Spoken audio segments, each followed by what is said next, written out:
সর্ডিতে 50 টাকা দেয় খাজনা। এবার দাম কেমন হয় ছোটগুলো? এর ভিডিওটা অন্যরকম হতে চলেছে, না টেনে অবশ্যই পুরোটা দেখবেন।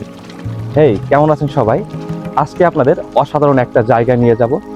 3টা বিভাগ যেখানে একসাথে মিলিত হয়েছে, অর্থাৎ 3টা বিভাগের বর্ডার লাইন ঠিক যে জায়গাটাতে বরিশাল, ঢাকা এবং খুলনা বিভাগ যেখানে একসাথে মিলিত হয়েছে, অর্থাৎ একটি নদীর মোহনা।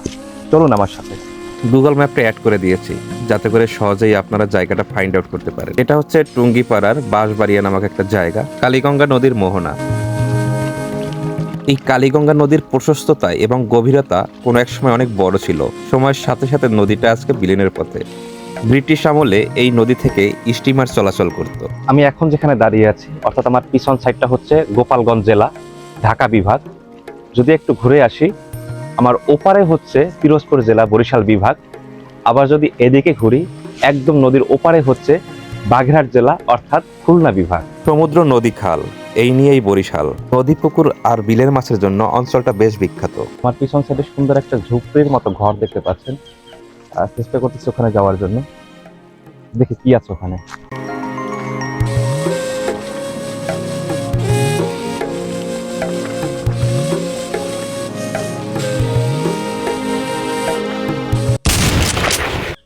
ঝুপড়ির মধ্যে বিচিত্রকর এক অভিজ্ঞতা, সেটা হচ্ছে ঝুপড়ির মধ্যে কে বা কারা যেন, অর্থাৎ প্রকৃতির ডাকে সাড়া দিছে।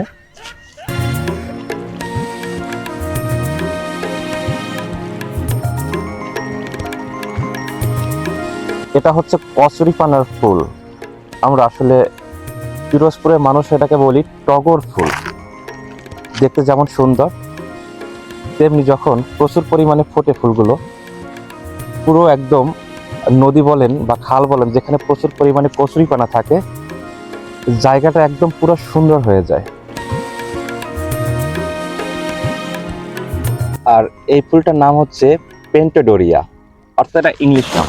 বাংলায় এটাকে আমরা অনেকেই এক জাতের টগর ফুল বা কচুরিপানা ফুল নামে চিনি।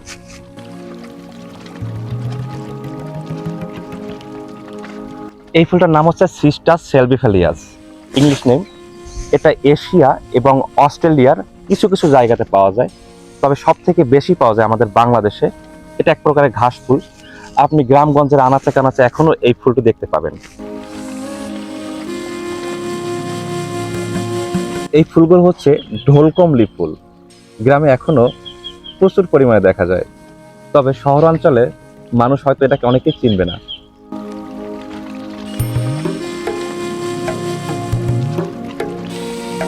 এবারে বাঁশবাড়িয়া বাজারটা একটু ঘুরে দেখতে চাচ্ছিলাম। আজকে হাটের দিন, দোকানিরা তাদের দোকান নিয়ে আস্তে আস্তে আসা শুরু করেছেন। সর্ডিতে 50 টাকা দেয় খাজনা। এর থেকে 8 বার, সপ্তাহে 2 দিন। এটা মনোহারপুর। যেহেতু এখন বেলা 11:30, যার কারণে হাট এখনো ঠিক মতো বসেনি। কলা কত করে আলি? কত বড় বড় কলা?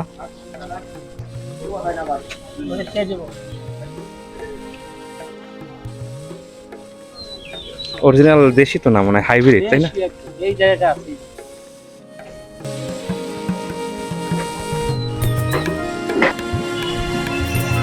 পিস কত করে বাঙ্গি? পিস তো ভাই আছে 100 টাকা, 150 টাকা, 200। দোকানীদের সাথে কথা বলে জানা যায় 2টার পরেই এই হাট জমজমাট ভাবে শুরু হয়। দোকানের মালপত্রগুলো আস্তে আস্তে করে সাজিয়ে নিচ্ছে। ভ্যানের পর ভ্যান ভর্তি করে নিয়ে আসছে তরমুজ আর বাঙ্গি। এই তরমুজ মূলত আমাদের বরিশাল অঞ্চলের, আর এই অঞ্চলের বাঙ্গিগুলো বেশ মিষ্টি। বাঙ্গি অনেকেই খান না। আপনি কি জানেন তরমুজ থেকে বাঙ্গি যথেষ্ট উপকারী আমাদের শরীরের জন্য? যাই হোক, দুপুর হয়ে যাচ্ছে, এবার আমাকে যেতে হবে। জায়গাটা যদি ভালো লেগে থাকে অবশ্যই একবার ঘুরে যাবেন। আমি মূলত গ্রামের ছেলে, গ্রামেই বড় হয়ে ওঠা, গ্রামেই পড়াশোনা করা। চাকরির প্রয়োজনে হয়তো এখন শহরে থাকতে হয়, তবে প্রত্যেকটা মুহূর্ত, প্রত্যেকটা সময় আমার এখনো মন পড়ে রয় সেই গ্রামে। আমার জন্মস্থান, আমার এলাকা। আসলে সবারই জন্মস্থান বা এলাকাটা সব থেকে প্রিয় হয়। যারা শহরে জন্ম নিয়েছেন, আপনাদের শহরটা সব থেকে বেশি প্রিয়। আর আমরা যারা গ্রামে বড় হয়েছি, আমাদের গ্রামটাই সব থেকে প্রিয়। গ্রামের মানুষগুলো আসলেই অনেক সহজ সরল। ইট পাথরের ওই শক্ত জীবনটার থেকে গ্রামের মানুষের মনটা আসলে অনেক নরম। ভালো থাকবেন, আবার দেখা হবে। আল্লাহ হাফেজ।